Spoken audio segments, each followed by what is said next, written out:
Good evening or good afternoon, everyone. And welcome to the MCC board meeting. And this is first in at least 2 years or so that we've, although it's still a hybrid session, it's the first time we've really been together in person for quite a while. And hopefully as time goes on, we will all be back in person itself. So I'd like to call the meeting to order. Okay. I'm going to do the roll call attendance. Paula Barlow. Present. Dan DeLaz. Present. Sabrina Lamar. Here. Barbara Lovenheim. Present. Carla Palumbo. Here. Dale Rakoff. Present. Grace Tillinghast. Present. Connie Walker. Here. Alan Williams. Here. Good afternoon and welcome to the March meeting of the Board of Trustees of Monroe Community College. The meeting has been called to order and a quorum has been established. We will now move to adopt the consent agenda. Unless objections are raised, the following items are proposed to be adopted and approved by consent. Some of these items address issues that have been discussed by the board in the past or are routine operational matters which do not involve new policy decisions. Other consent items are derived from provisions in the existing prior approved labor contracts, construction programs, or other trustee initiatives. The consent agenda is presented for adoption as a single agenda item. Specific items may be removed by request of any board member for discussion as part of the regular agenda.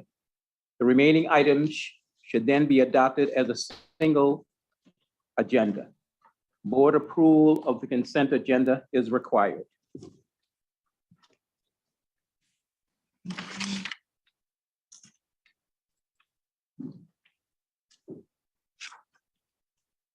May I have a? So moved. Thank you. I have a motion, it's been moved. Can I have a second? Second. Any discussion? I'll do the roll call attendance. Paula Barlow. Present. Dan DeLaz. Are we Voting on the motion. Oh, voting or attendance? What are we we're voting. We're voting on the motion. Okay. voting? Then I okay. vote aye. Okay. Sorry. Sabrina Lamar. Aye. Barbara Lovenheim. Aye. Carla Palumbo. Aye. Dale Rakoff. Aye. Grace Tillinghast. Aye. Connie Walker. Aye. And Alan Williams. Aye. It has no objections or abstentions. The motion is approved or the consent agenda is adopted. Trustee Dale Rakoff will now give the Finance and Facilities Committee report. The board will consider these resolutions as committee of the whole, voting on each in turn. Thank you, President Williams. Good afternoon. If you would, Daryl, if you could share with us the most recent financial reports. Thank you, sir. Yes, Trustee Rakoff, thank you. President Burt Nana, trustees and other colleagues. We will be reporting on the January financial statements, 5 months ended. And in addition, I want to make some comments on the HERF funds related to student HERF related dollars. The last meeting I commented on the institutional side. Thought I'd give you an update on the student funds. And then finally, some operational highlights. Next slide, please. So the trends and drivers are really unchanged from the last report. I'll move fairly quickly through these slides and hit some high points for you. Enrollment, this is fall final credit enrollment at 3,637 FTEs. That's a decrease of 507 or 12.2%. Student tuition, because of the enrollment decline, is off $3 million from last year. Despite the impact of your high school dual enrollment, our dual enrollment for the two comparative terms is up 6%. And that'll be important in some comments I'll make momentarily. Total revenues are off 1.8%, again, due to enrollment. And there is $3 million in HERF funds that have come in to play to offset the reduction in those revenues. Total expenses, 41.1, reflects a decrease of $1.7 million or 3.9. And together, this period of time generated an increase in fund balance compared to the comparable prior year of $700,000. Next slide, please. So the narrative I just gave, this is the numerical portion of the narrative. I'll just call your attention to student head count. It's off by 9.7%, and your enrollment FTEs are off 12%. And I'll let you take a moment with those numbers, and then I would move to the next slide.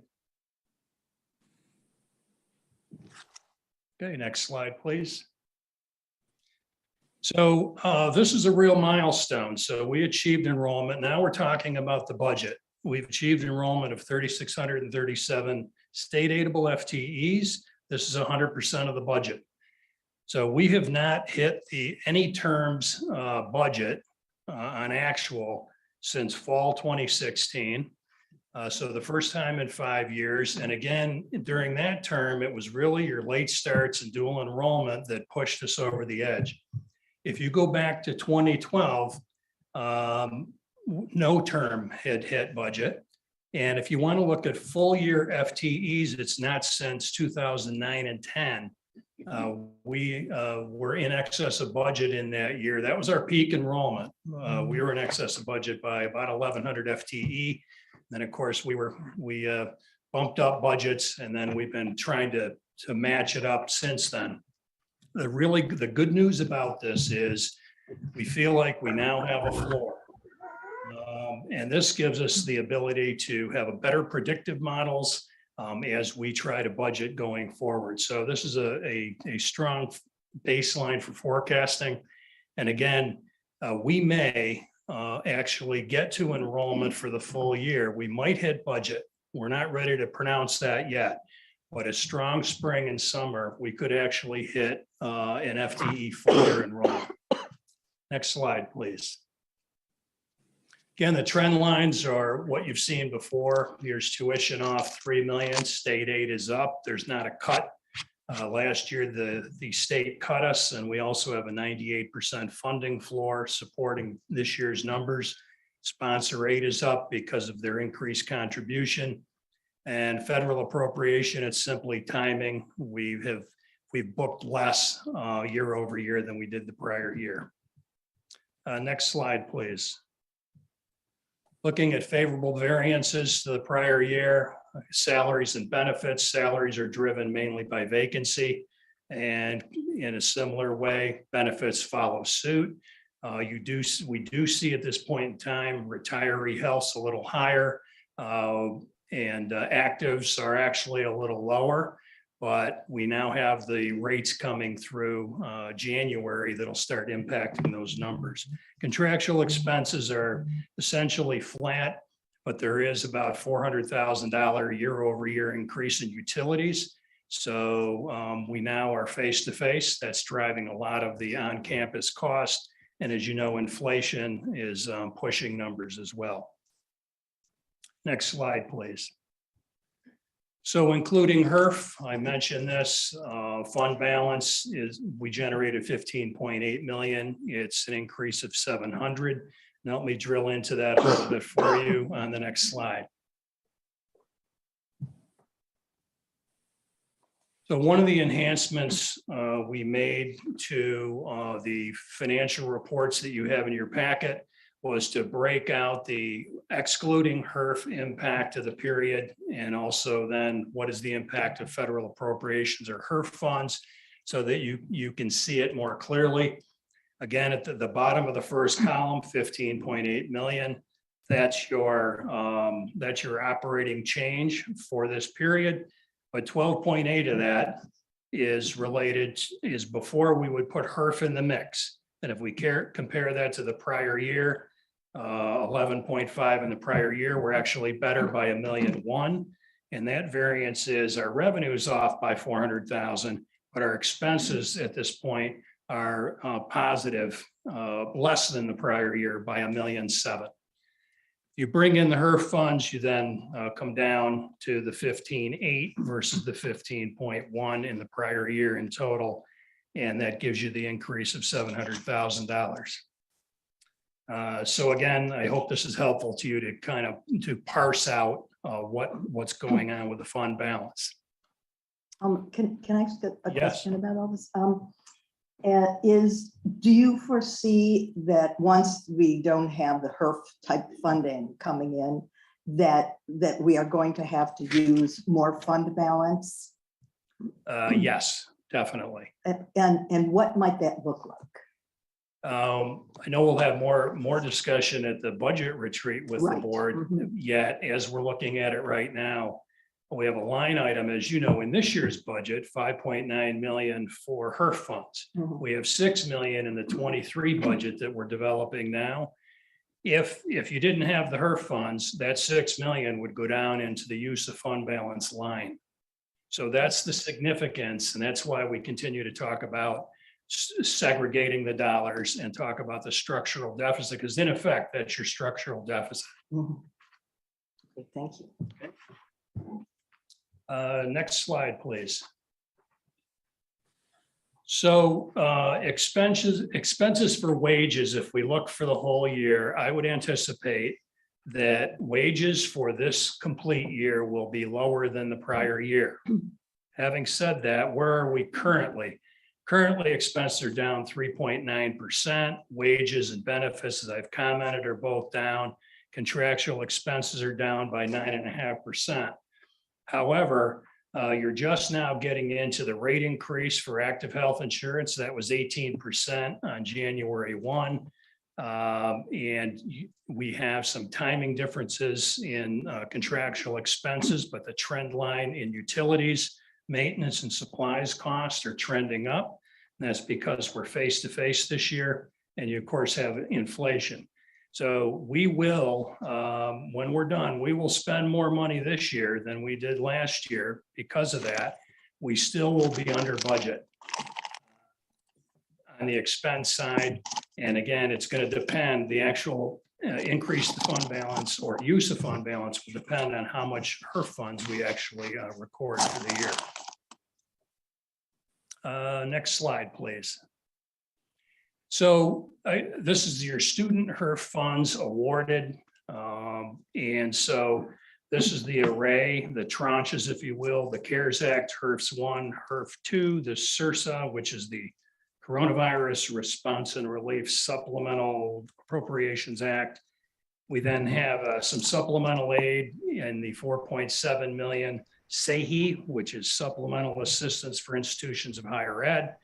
And then we have the American Rescue Plan 17.6.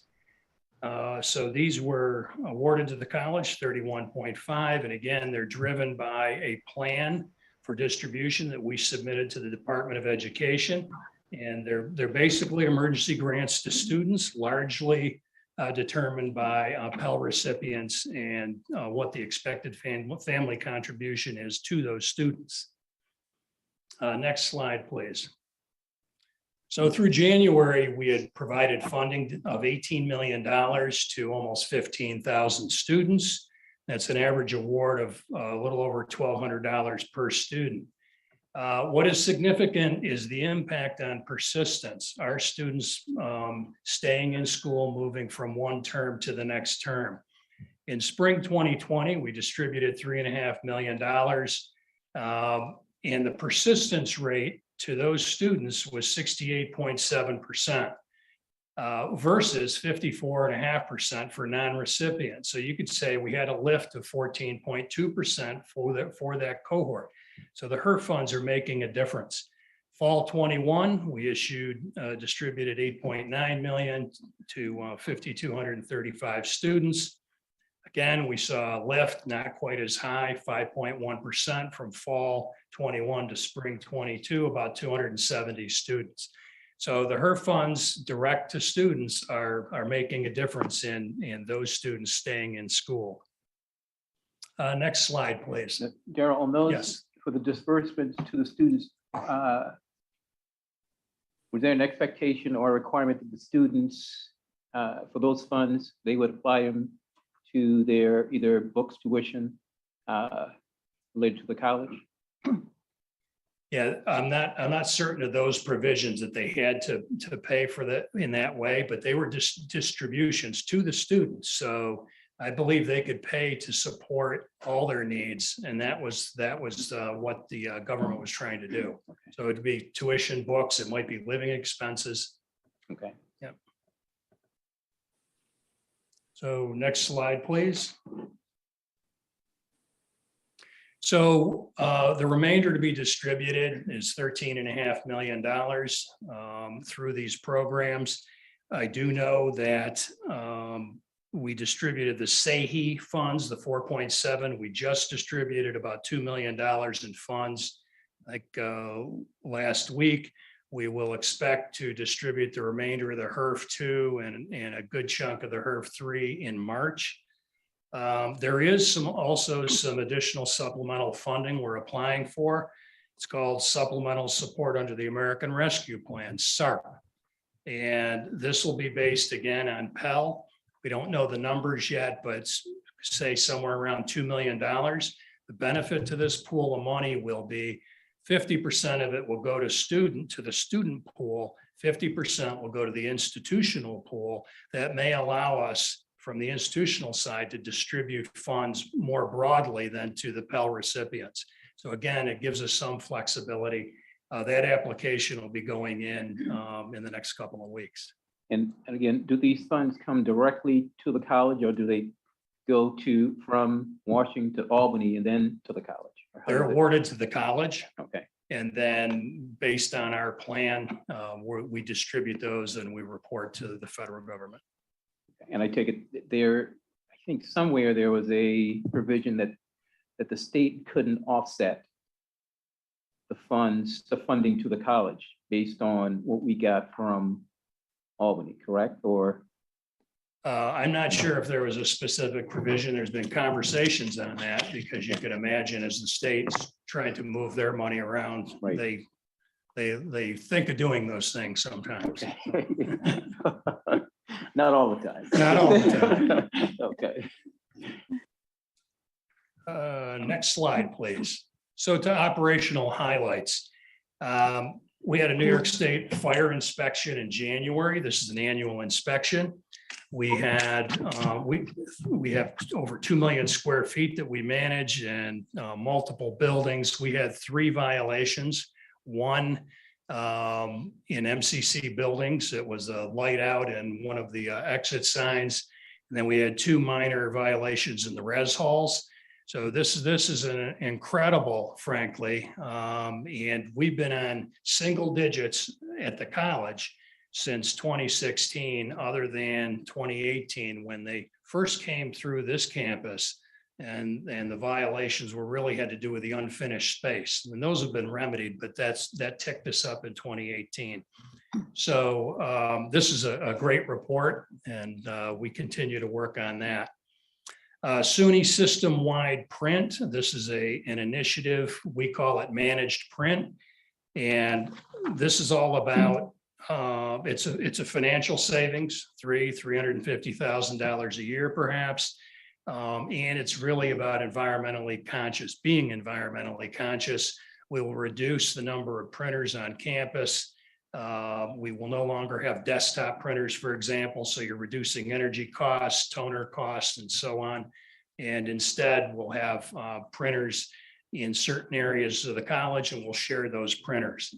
So MCC is one of 3 schools to jump into this immediately. There's about 30 schools that are on board to do it. This is a significant significant undertaking. It'll kick off soon. Multi-factor authentication, you've probably seen this as you try to access maybe your banking information and so on. So password is one factor, and multi-factor would involve getting a code through an app or by phone or a text or something like that. And so why are we doing this? Well, it makes good sense given security issues. We're implementing a new learning management system, moving from Blackboard to Brightspace. That requires that we have this fully implemented. And we have a student portal that's being updated. That requires it. And cyber insurance. Our cyber insurance carriers, this is a really tough area right now. Higher education is a difficult market for the cyber insurers because we've been kind of porous, unlike some of the corporate America. But and several carriers have pulled right out of the higher ed market, so it's driving rates up. And this year they're quoting our rates at double what they were last year for basically the same coverage. So all of it makes good sense. As a matter of fact, today is the first day that students need to have multi-factor authentication, and we will cascade this out over the next couple of months. And by the end of April, the entire college will be using multi-factor authentication through all its applications. That's my report. Questions? Daryl, I know we're going to be considering some resolutions around information security. Yes. Just for my benefit, for the insurance that we have, what exactly does that hedge? Is it business continuation? I mean, what? The insurance? Correct. The insurance really is coverage for ransom. So if somebody hacked in and said, give us $2 million or we're going to, lock up your system, we have coverage for that. We have coverage for our response, for providing tracking. If you were to be in our database and somebody hacked in, we provide you tracking of your accounts. What else? Forensics to help us determine why it happened, and also some funding for the PR side of it and how do you handle that going forward. In addition, our carrier gets heavily involved in those kinds of strategies too. As you can imagine, they want to mitigate the loss as well.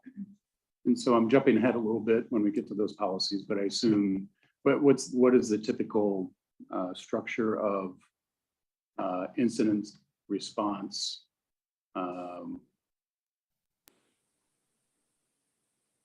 Simulations, in terms of how the college would respond.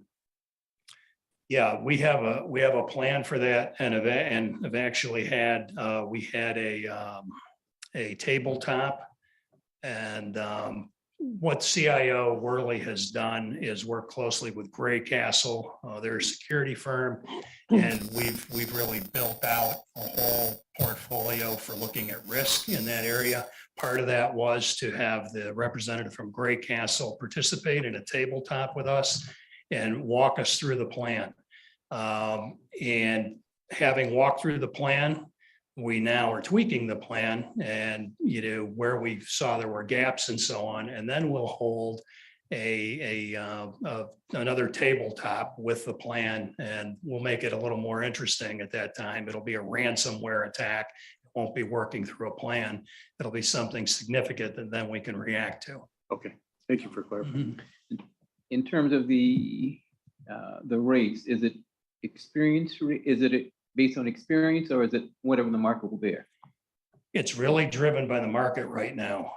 We paid $30,000 for our policy. They're quoting us 61, and we're better than most. There are some that are going up 80, 90, $100,000. Some institutions can't even get coverage. We went through a whole template. There were 12 items that they targeted, and if MFA being one, and several other things. And if you didn't have any of these, they could just say, we're not going to even provide you a policy. The industry has had The ransomware has just been significant, the ransom attacks, and they're just paying money out. And now the market's just trying to adjust. So it's a challenging policy.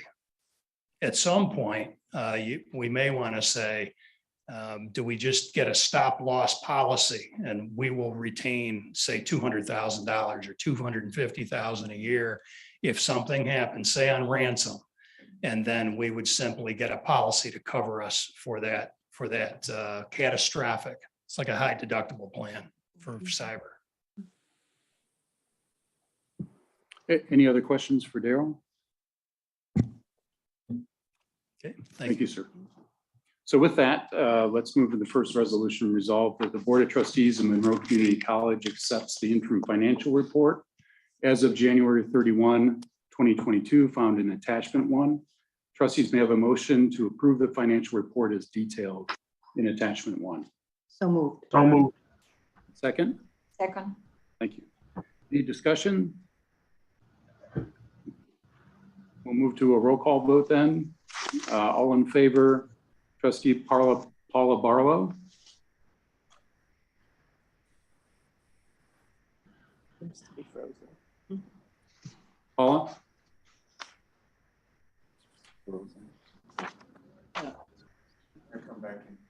I don't know if her screen froze. Paula, can you hear me? Hear me? I think we lost Paula. Dan DeLoss? Aye. Sabrina Lamar? Aye. Barbara Lovenheim? Aye. Carla Colombo? Aye. Dale Rakoff, aye. Grace Tillinghast? Aye. Connie Walker? Aye. Alan Williams? Aye. Resolution carries. Next, resolved that the Board of Trustees of Monroe Community College authorizes the purchase of items over $20,000 as listed for the month of January 2022, found in attachment 2. Trustees may have a motion to approve the purchases over $20,000 as detailed in attachment 2. So moved. Thank you. And a second. Second. Thank you. Any discussion or questions? We'll move to roll call. All in favor, Paula Barlow, Dan DeLoss, Aye. Sabrina Lamar, Aye. Barbara Lovenheim, Aye. Carla Colombo, Aye. Dale Rakoff, aye. Grace Tillinghast, Aye. Connie Walker, Aye. Alan Williams. Aye. Thank you. Next, resolved that the Board of Trustees of Monroe Community College adopts the data classification policy effective March 7th, 2022, found in attachment 3. And anything that you wanted to add, Daryl, with respect to this? I'll just say that this was on a first read at the last meeting, and so this is just here for your vote today, and nothing to add, though I believe CIO Eileen Worley is available if you had questions. Perfect, thank you. So with that, trustees may have a motion to approve the data classification policy as detailed in attachment 3. So moved. Second, Second. thank you. Any discussion or questions? With that, we'll move to a roll call. All in favor, Paula Barlow, Dan DeLoss, Aye. Sabrina Lamar, Aye. Barbara Lovenheim, Aye. Carla Colombo, Aye. Dale Rakoff, aye. Grace Tillinghast, Aye. Connie Walker, Aye. Alan Williams. Aye. Thank you. Finally, resolved that the Board of Trustees of Monroe Community College adopts the revised Information Technology Security Policy effective January 7, 2022, found in attachment 4. Trustee DeLoss. Anything to add? Okay. Trustees may have a motion to approve the information technology. Did I say January? Yeah, you did. Stuck in the past. Strike that then. I'm so fond of winter. Resolved that the Board of Trustees of Monroe Community College adopts the revised information technology security policy effective March 7th, 2022. So Found in attachment 4. Thank you. Second, Second. any discussion or questions? With that, we'll move to roll call. All in favor?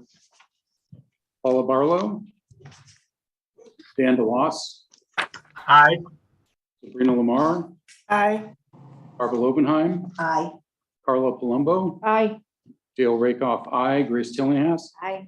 Connie Walker? Aye. And Alan Williams. Aye. Thank you. If you would, please refer to the informational items that you can find in attachments 5, 6, and 7. Any insights, Daryl, that you wanted to share on those? No, nothing additional to what's there. If you had questions, I'd be happy to answer. Any questions? Thank you. This concludes the Finance and Facilities Committee report. Okay, thank you, trustee Rakoff. Trustee Carla Colombo will now give the Personnel and Program Committee report. The board will consider these resolutions as committee of the whole, voting on each in turn. Thank you, Chair Williams.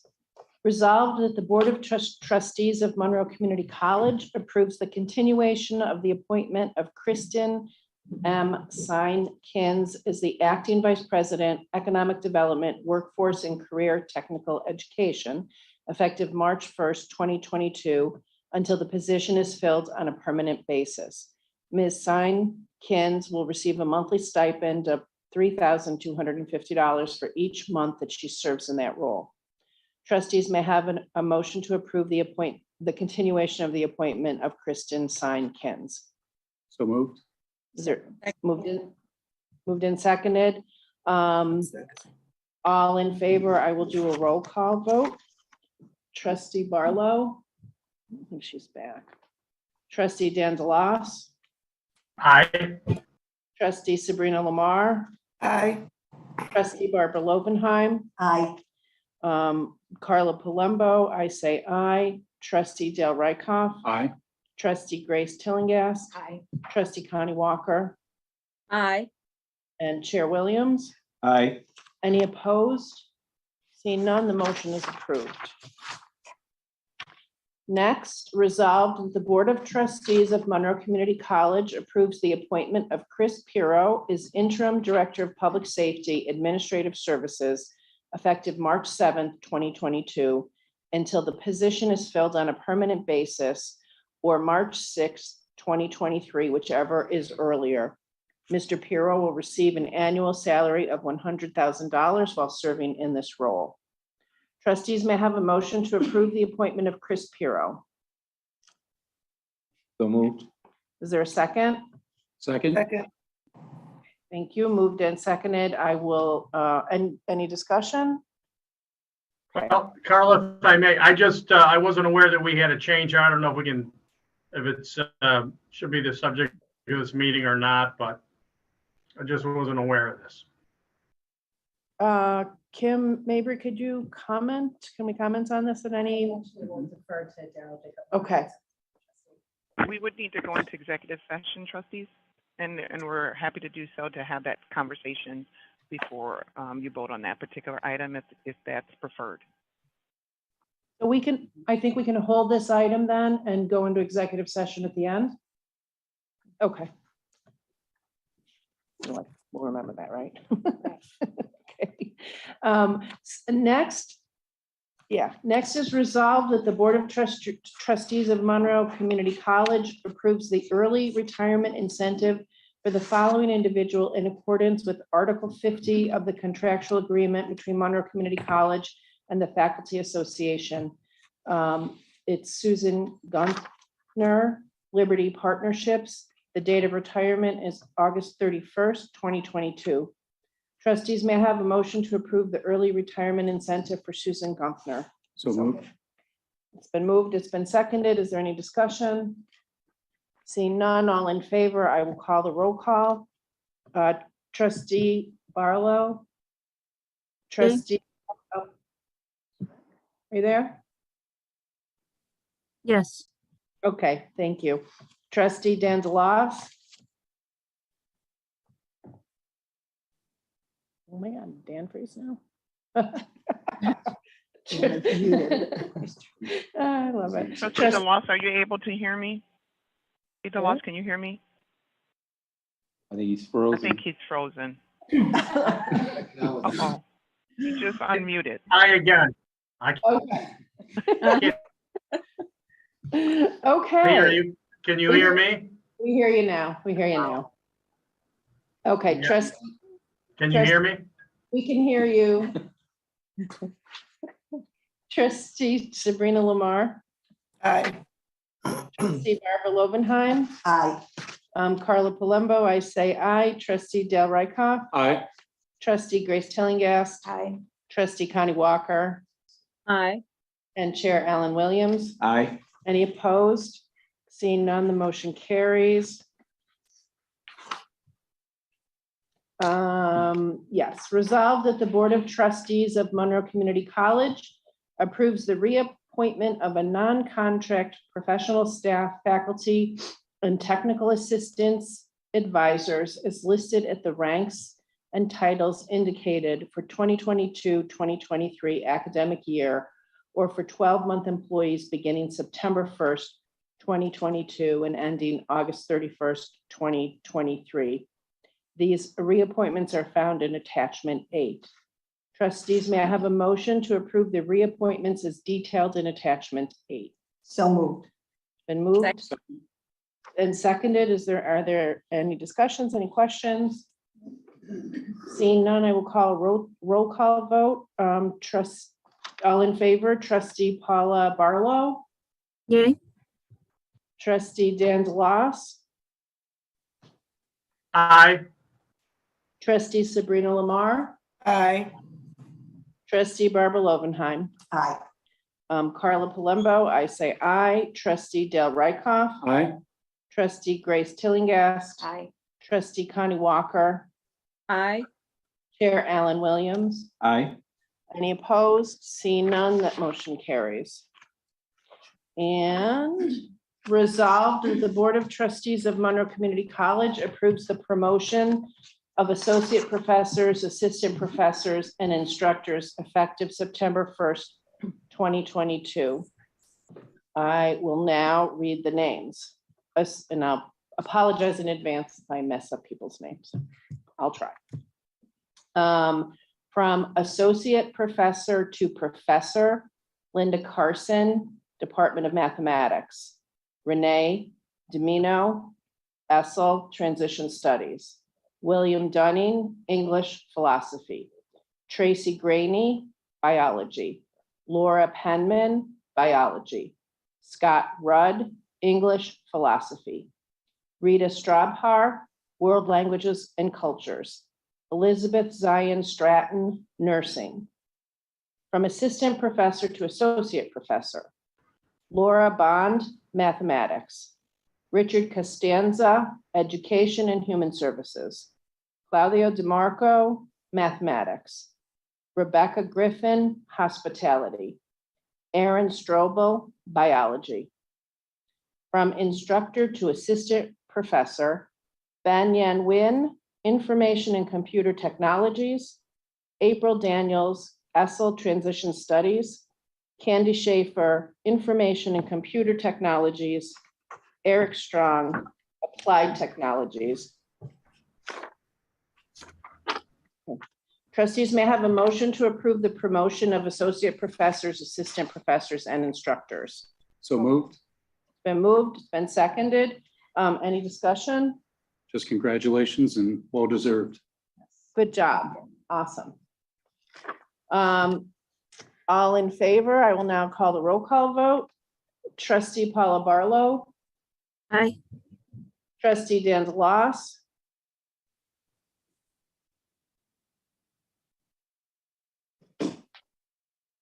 okay. Trustee Sabrina Lamar, Aye. trustee Barbara Lobenheim, Aye. Carla Palumbo, I say aye. Trustee Del Rickoff, Aye. trustee Grace Tillingast, Aye. trustee Connie Walker, Aye. and Chair Alan Williams. Aye. Any opposed? Motion is approved. Aye. Oh. Thank you, Dan. We will record that.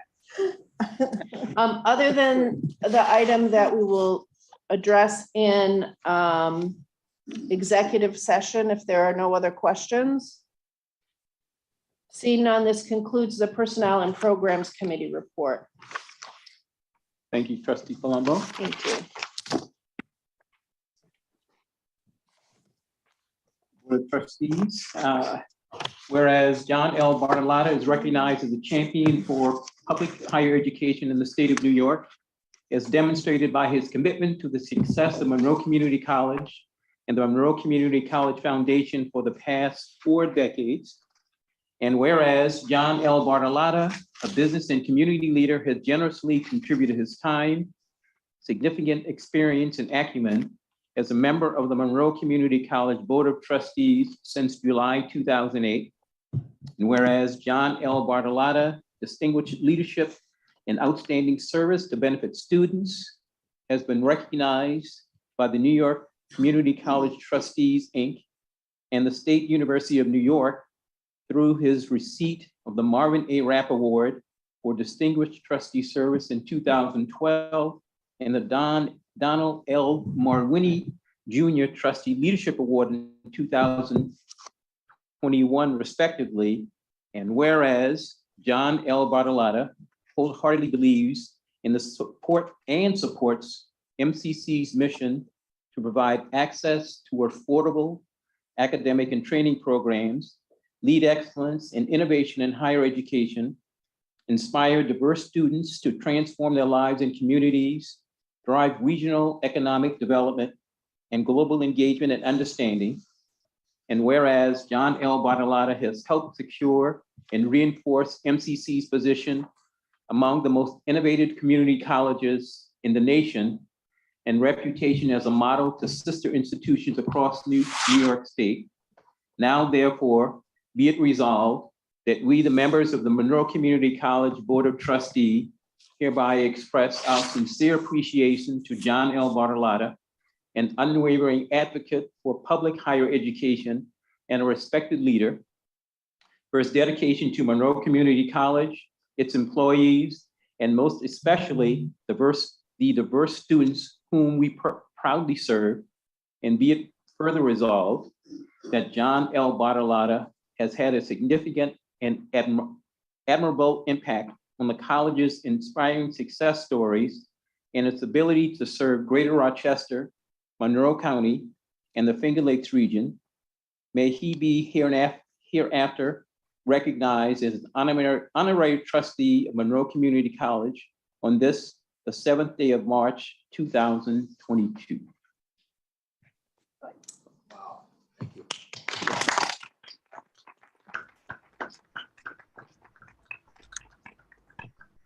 Here to John. Thank you. I think I've been a man of few words, but I have to say,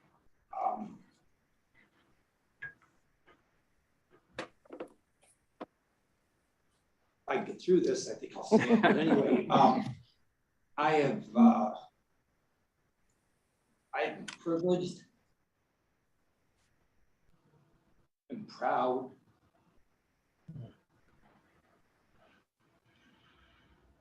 and at this association with this great institution and so many wonderful trustees, including those virtually and those in person.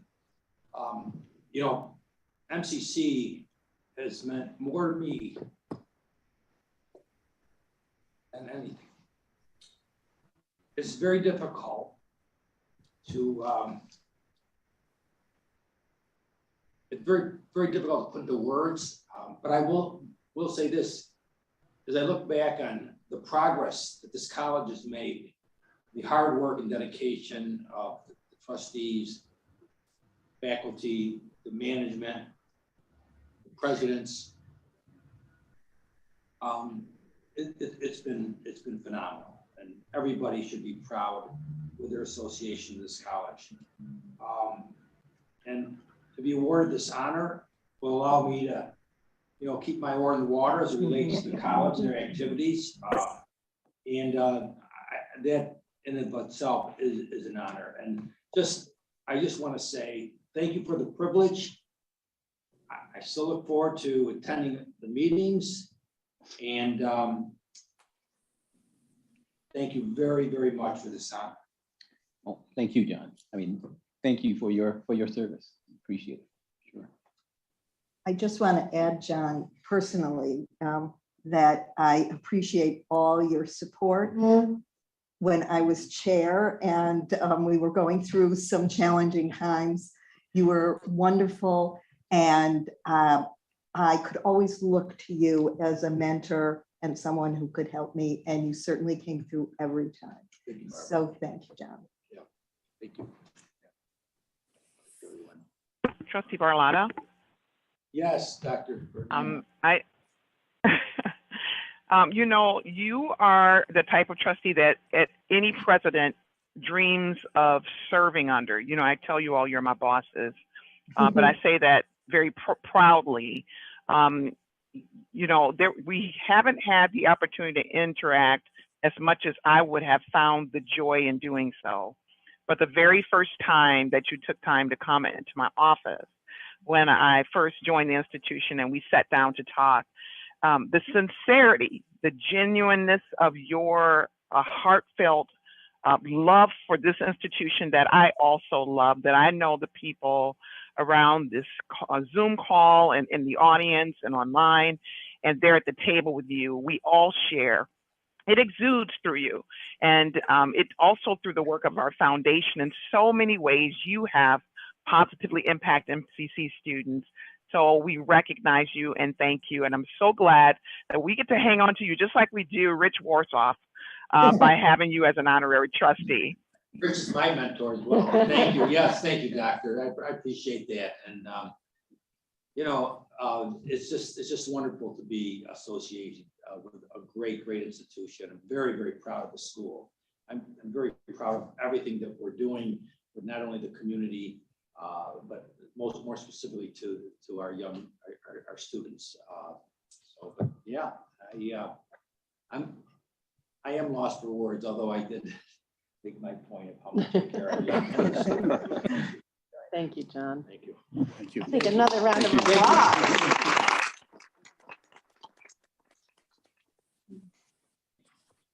applause. Trustees, we are ending on the business portion of the meeting. Did we vote on that? I'm not I sure. don't know. You did?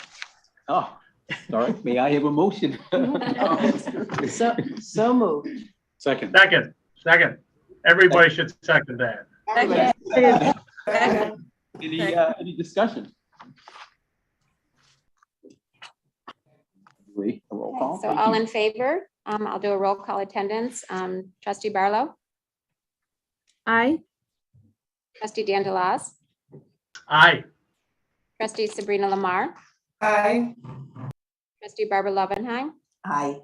trustee Carla Palumbo, Aye. trustee Dale Rakoff, Aye. trustee Grace Tillinghast, Aye. trustee Connie Walker, Aye. Chair Ellen Williams. Aye. And Hearing no abstentions or objections, the resolution passes. Yay. And now, trustees, unless we are ending on the business portion of the meeting on a high note. So unless there is any further business to discuss, this concludes the business portion of the meeting. We will now go into the informational portion of the Board of Trustees meeting. I would like to ask President Burt Nana to give her report. Thank you, Chair Williams, and it's always my pleasure to address this outstanding board. Your dedication always shows through in the work you do, and thank you for your presence today.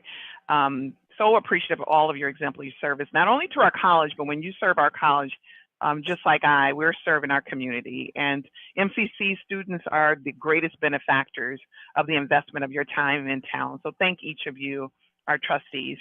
I thought I'd start off by giving you an update on some positive news as we are emerging and making such tremendous progress with regard to the COVID-19 efforts to manage what has been a very devastating experience for many individuals through this pandemic. But as you know, the governor lifted the COVID-19 mask mandate for K-12 on last week. Following a review of CDC and New York State guidance, and in consultation with SUNY and the Monroe County Commissioner for Public Health, On last week, Wednesday, in concert with the K-12 mandate being lifted, we also did the same at our campus. So masks are no longer required for vaccinated employees and students. Unvaccinated employees and students are, including our students with approved medical or religious exemptions, are continuing the masking expectations and rapid testing on a weekly basis. And that's free of charge to them.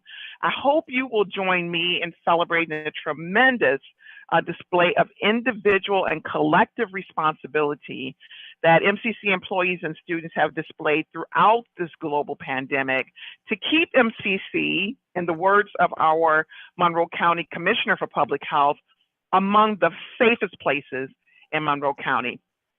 And earlier on today, we had the benefit of Governor Hochul visiting our downtown campus. She was there in the same room where you're seated today to join us in expressing an important, her commitment to revitalization of the High Falls area, which is in our downtown campus area there. So the governor joins MCC in building stronger communities in the city of Rochester and our collective advocacy for the local economy. You'll be hearing a little bit more about the details of that visit during our Vice President of Advancement and report. So I'll allow her to fill in some of those details for you a little bit later. But we also, last month, Chair Williams and I were joined by Presidents Sancer of Genesee Community College and Nye Finger Lakes Community College to present our legislative ask to representatives of the New York State Senate and Assembly. We jointly assembled to make a compelling case for New York State to restore the funding floor at 100% and at pre-pandemic levels of funding to commit to this level of funding for the next 3 to 5 years to increase the predictability of the funding sources coming from the state to our institutions. We also invited them to join us in making sure that they invest in workforce development and opportunity programs so that MCC and other SUNY community colleges can advance the governor's agenda to make SUNY a leader in adult learner opportunities. We're also investing in MCC's interest in expanding and elevating the profile of programs in fields like optics and those located currently at the Applied Technology Center on West Henrietta Road. So we were able to frame that case making around those asks. I want at this time to express special appreciation to Andreas Pasmino, our MCC Government Relations Consultant, Kristen Sine, Ken's Acting Vice President for Edison and our CT area, Daryl Jacob Moore, Acting Vice President and CFO, Gretchen Wood, and our Vice President of Advancement and our Director of the MCC Foundation, and to MCC's optics faculty and our stellar students who address that audience from our CNA and our optics program, who helped to make a compelling case for more sustainable state funding. Finally, I'll end with some congratulatory remarks, beginning with Trustee Sabrina Lamar on being named to the Rochester Business Journal, RBJ's 2022 Power List, Power 100 list. I am also honored to have been named alongside her and so many of our community's dedicated and impactful leaders across all sectors. Additionally, in May, MCC faculty and staff and administrators will proudly represent our great institution at the National American Association of Community Colleges, or AACC, Association for Community Colleges, the conference that they hold in New York City this year, where we will be presenting on topics ranging from politics and photography, moving beyond soft skills, international virtual internships, applying diversity, equity, and inclusion, and anti-racist practices in teaching and learning, and building institutional capacity using strategic resource alignment. So I hope you will join me and congratulating each of these persons who were involved in submitting proposals that were selected by AACC through a very highly competitive selection process. Finally, I will at this time invite William Dixon to join me in giving you an overview of our strategic planning efforts. But first, I'd like to celebrate the involvement and engagement that many of you have had over the last couple of weeks, where Collaborative Brain Trust hosted nearly 60-some listening sessions, engaging not only individuals from the inside of internal constituents of our college, but also external stakeholders all throughout our community in different sectors. And on today, a survey was launched to all students and employees, inviting them to provide additional input beyond those listening sessions, allowing their thoughts and ideas and concerns to help us shape the strategic direction of our college over the next 5 years through our strategic plan. So with that, if William is available, I will invite him at this time to provide an update on the current strategic plan. William? Thank you for that, President Bergnana. So I am here in the audience, and I'd just like to say how excited I am for having an in-person meeting after 2 years. I didn't think they were ever going to come back, but glad to be here. First off, you might notice that the title for this is a little bit different than in the past. So it's the strategic plan and factors that influence student success here at the college. So we will be going over our current strategic plan and what we know from the data standpoint, what is impacting those numbers. On the next slide. The first update your strategic plan. We're going to focus on this presentation on trends under each of these areas. Not necessarily the numbers on each plan, because there's a lot of numbers to go through, but actually what has been going on at the college pre-COVID and COVID impacting these areas. Next slide. So this is part of the original strategic plan. So as President Bergnana was just mentioning, the Colorado Brain Trust, we're also looking at the mission statements at the college. So this is part of those surveys that we're going through, if these should stay to remain the same or change going in the future. Next slide. So this should be familiar to most everybody in the audience. So this is kind of the summary page on the strategic plan. This is the landing page when you first log in. What was identified as the most important areas at the college, just to have a feel for going forward. What you'll notice is the first two, directions 1 and direction 2, are both in the red on this plan. That is mainly the cause of how COVID-19 impacted our student body. So direction 1 is going to be focused mainly on how students did in the courses or success. The second one is student retention. Both are very closely related. So I won't get too into the weeds in this one because I actually have a slide on each one of these going forward. Next slide. So as promised on direction 1, so overall in terms of student success in their courses this past fall, so this is going to be fall 21, fall 20 through spring 21. This was the academic year that was most impacted by COVID. It was the first full COVID year. So almost everything went remote or online. There were some classes that stayed face-to-face, but the majority moved on. So what happened is the success rate in online and remote courses, both were lower than face-to-face. That's why we're seeing the lower success rates in that first metric. I am happy to say going forward, so we can see that changing this semester. So we have many more face-to-face courses. Fall 21 course grades have already been in, and we know they went up compared to the year before. So I don't know if it'll be in the next strategic plan, but that might be the baseline, but we know what's going on with the college. On the third bullet, online increased substantially. That increase is going to continue going forward, not as much online remote, but what that did, it answered the students' request for more online remote courses even before COVID happened. So that was a request from students that's going to happen going forward, just not as the same rate. On the next slide, the direction 2 is really focused on student success in terms of persistence rates and retention rates at the college.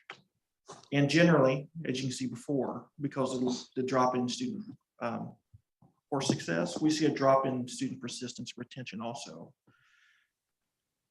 I am happy to say that that decline in a lot of areas was kind of mitigated by emergency programs here on campus that we implemented during COVID-19. So as Darrell alluded to, we had the HERF funding, the CARES Act funding. There's actually a slide towards the end of this on how do we influence student success and what we learned during this time frame that we can implement going forward. On the next slide. So the Direction 3 Career Pathways Regional Economic Development, it was pretty clear during 2021 that there were some areas of the college that were not impacted as much as others. So those programs in the STEM healthcare fields, competitive programs, those leading directly to a job or job placement were not as impacted as much as those that were transfer programs. So we saw STEM programs, certificates, and AAS programs increase over this time. They were not as impacted. Next slide. So this is part of what the Colorado Brain Trust is working on in the college with now. We're looking at organizational culture. A lot of the questions in their 60 panels going forward is focused on this area where we have student surveys, faculty surveys. We have another survey that's going to go out for DEI, diversity, equity, inclusion, is being implemented, kind of written as we speak. So all this is going to be kind of tied into organizational culture going forward. On to bullet number 2. So we're actually in the green for full-time employee retention from fall 20 to fall 21. So there was an increase from the year before. That's when we had the large voluntary buyouts, voluntary separation for employees. So we increased this past year for 90%. We retained 90% of all our full-time employees compared to 85% the year before, just to give you some reference on what that was. Can I just ask a question? The surveys that were done before COVID showed some real problems in organizational culture. Do you see that the ones that you are looking at now have mitigated some of those problems, at least somewhat, and in what way? That's a really good question. So going forward, and I know Calvin's right beside me, so he's working on this also with the group. But we have the 2017 and 2019 Gallup poll surveys. We also Right, that's what I'm speaking about, the Gallup polls. So we identified issues with the within internally during those. We shared that information with the consulting group now. We were very open, gave all the information, survey results, de-identify, so you can't identify who said anything. But there was an overall sensibility. Yeah, overall sensibility, and they're working on that and kind of influenced a lot of the questions they asked going forward. And also the questions that just went out to this current body, the employees. A lot of that's going to be tied into that also. Now, there's also another plan, strategic planning management, the leadership team here on campus. There's 18 of us.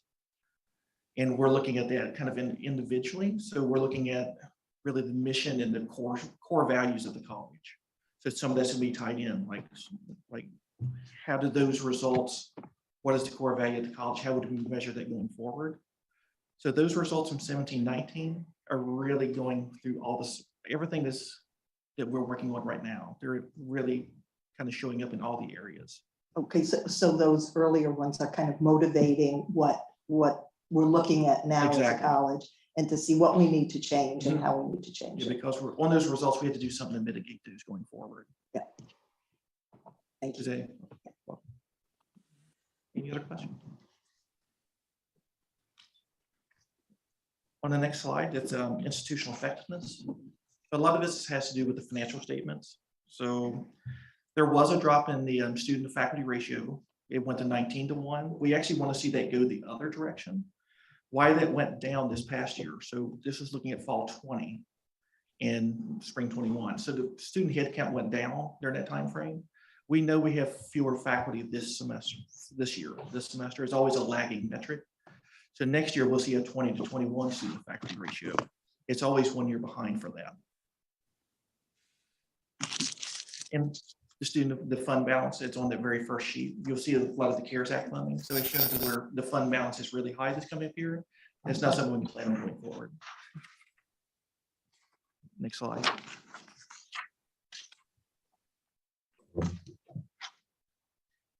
So student success at MCC,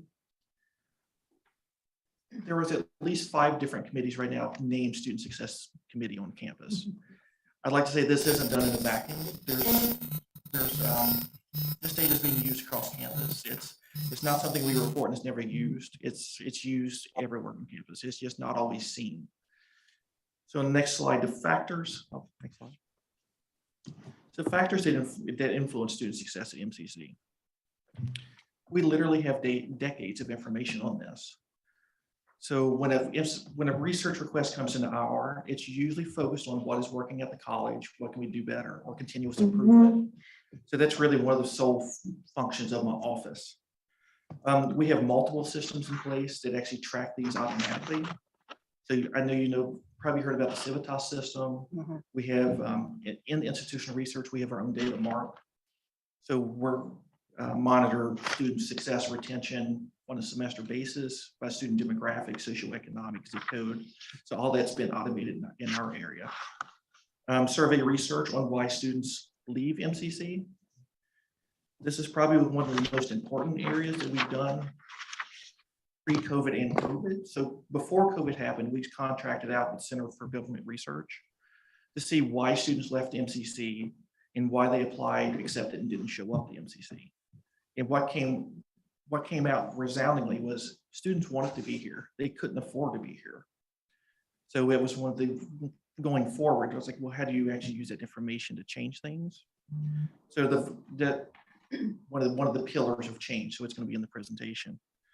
Currently, we have Tableau, and you'll be seeing that rolled out institution-wide probably within next year, where employees can run their own reports and see what's going on with the student body and actually be able to generate their own. Instead of having to go to IR and actually ask a specific question, we'll help lead the college through questions you can't answer through our systems.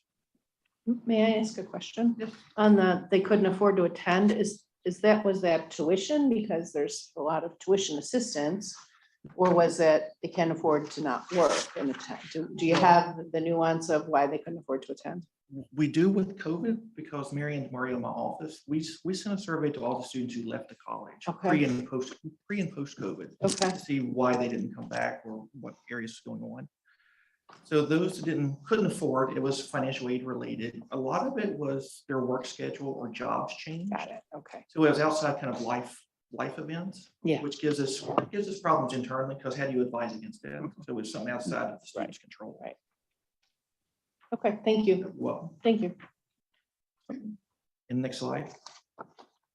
The leading factors identified is the number one leading factor when we surveyed students from Center for Government Research. 80% of the students who left said they wanted to stay if they could have afforded it. It was either outside childcare, it was their work changed, financial aid ran out. There was a lot of different reasons, but that was kind of the umbrella, was they just couldn't afford to be here. Life events, sickness, losing jobs, changing work, COVID-19, that actually amplified all these areas. It was a problem before COVID. It was actually a larger problem during COVID because people lost jobs and factored into industries left. Placing development or English, math or English.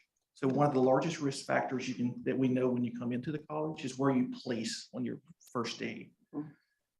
Happy to say that the English placement, it's kind of in a remedial, like the AOP model, which is showing great success. So we knew going forward, there's a committee working on this. How can you combine developmental education and English at the same time? So a lot of students have accelerated their pathway that way. Math is currently piloting that this semester. So we knew it was an issue, but it's being worked on as we speak. And housing and food. William, before you move to the next slide. William, before you move to the next slide, I wanted to expand on the comment that was a question that was just asked about the affordability. We all know how affordable MCC is in relation to other types of institutions, and even within SUNY, our ranking is among the lowest of cost. But what we are very proud of in trying to close this gap for students is there are some tremendous partnerships that we have begun establishing and are fostering, where employers are listening to us about the difficult choices that our students are having to make. And some of them have begun to engage in what we refer to earn and learn type opportunities, where they can continue to earn a wage even while they're sitting in class time. They don't lose wages for that. But we also have to add into this mix the tremendous impact that we know transportation and childcare have factored in here.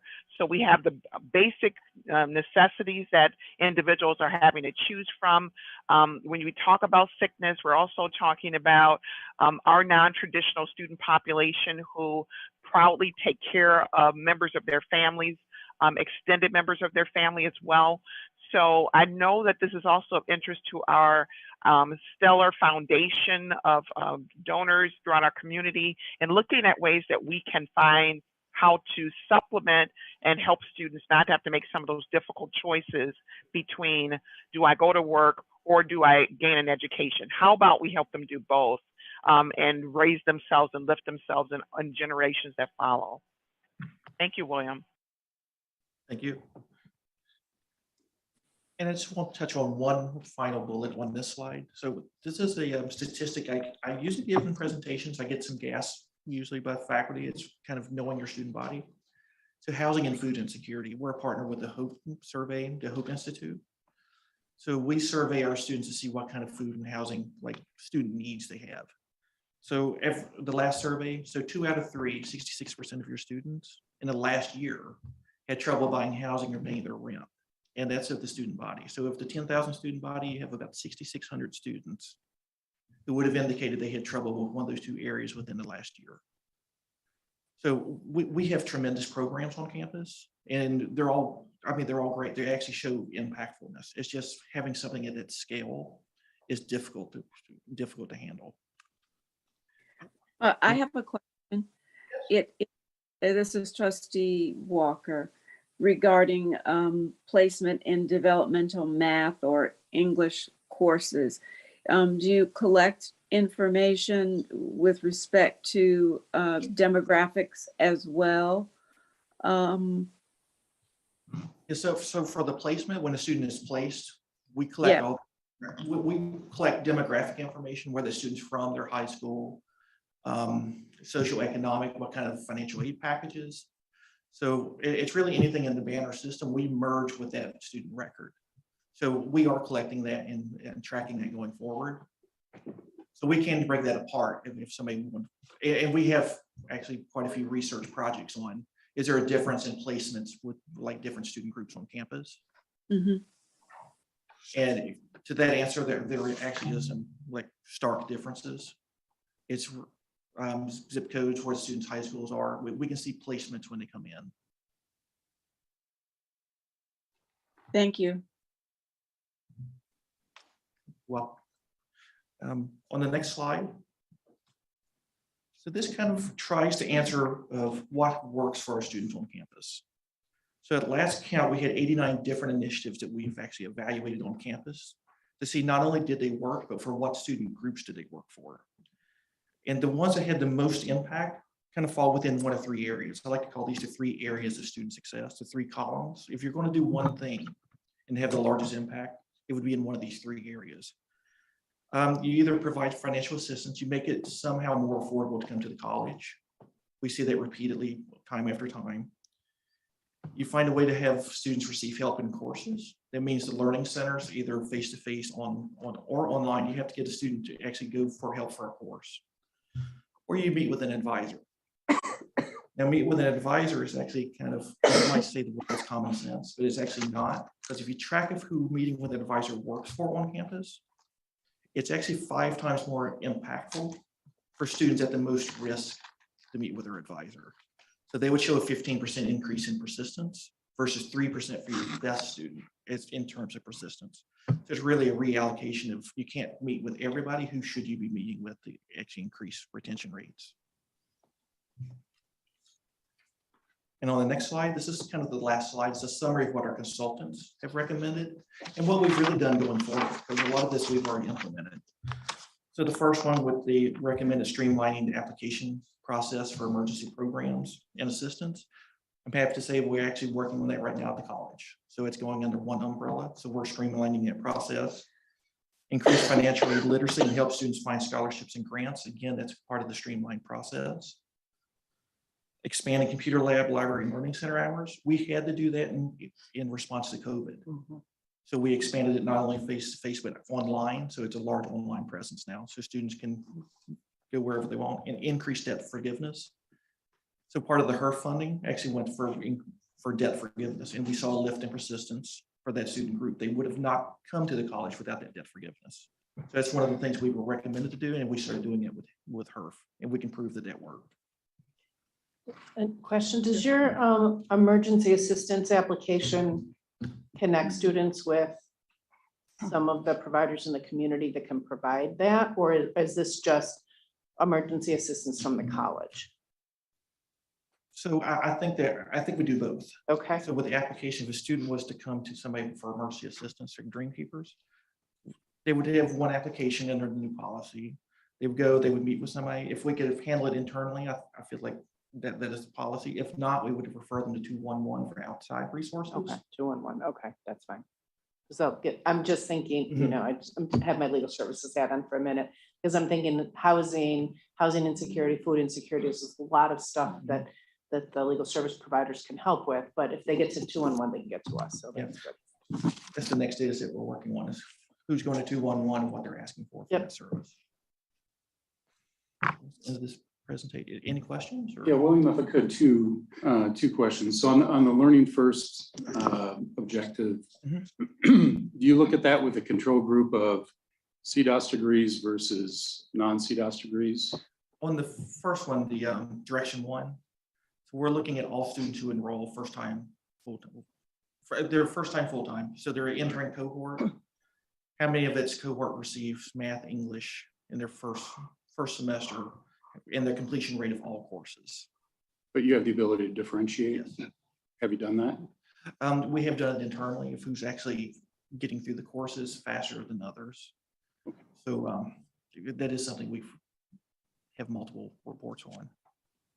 The second question is, so if you've identified certain things that have a high correlation to student success, in any of the success groups, has there been a discussion around making the sequence of those steps a creditable activity? I don't know about credible, like giving credit for it. We have been talking about incentivizing each of these areas, because if you put incentives work better for our student population than actually blocking registration if you don't do a step, because they're already at risk. So we're trying to find ways to incentivize a student to go to advising rather than making it punitive. You can't register before you go to advising, just for an example. Thank you. We would be interested in, as that progresses, updates. Thank you. Well, thank you. I mean, just one comment. It's glad to know and to hear, kinds of data you're collecting, because the board we had a sort of a mini board retreat about a couple of weeks ago. And one of the things we decided on, or the consensus was, that we would really sort of shift our board meetings to looking at student success. And based on, we're looking at three major factors, indices: enrollment, retention, and graduation. And then you're looking to get data broken out by race, ethnicity, gender, and age, to see just where the pinch points are and what it is that we need to do or should be doing in order to correct any kind of sort of deficiencies, or correct where students are falling through the cracks. So it's very good. That type of information, and actually we expand on that information. So we Okay. have more questions after that. So if Okay. you're looking for job placement or graduation Yes. from other colleges, we get Yes. that as well. Okay. So we will be definitely calling on you to get that information. And we thank you so, William, we thank you so much. One of the excitement, you can kind of credit William for helping to seal the deal that I wanted to work at MCC, because he's just so amazing. He's been a phenomenal partner, and I think we keep each other on our toes, thinking about ways. I love data, looking at data, especially when as part of case making and strategy. And William's been a phenomenal partner in making that possible. And I'm so pleased, Chair Williams, that you brought up this commitment that our board has made to engage with Aspen Institute, to engage with SUNY, to invest your time in understanding and helping me and the other leaders at the institution to prioritize student success all throughout our institution. So I do want to thank you. We are eager to see how our future agendas will be shaped and other directions that the board will be taking on account of the increased focus on student success. So thank you, William. I had one other thing I wanted to do in my section before we transition, if I may. I wanted to introduce the entirety of the board as well as the college to Mara Green. Mara, I know you're in the room there. If you would stand up wherever you are, I can't see you. Mara is my executive assistant, and she joined us a week ago. And she has just been an amazing individual who has come to us to work in the office of the president to keep me straight. And it's going to take two of them because Linda's still there. But I'm very grateful for Mara joining us. She's a local to our community, a consummate professional, very capable of performing the duties of an executive assistant to the president, and just an amazing human being. I know that you all will enjoy working with her, but I wanted you to see her face, recognize the name.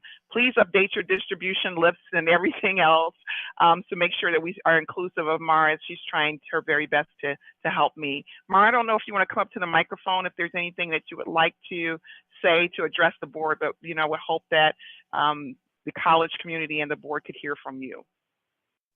Hello. It's been really nice to meet all of you.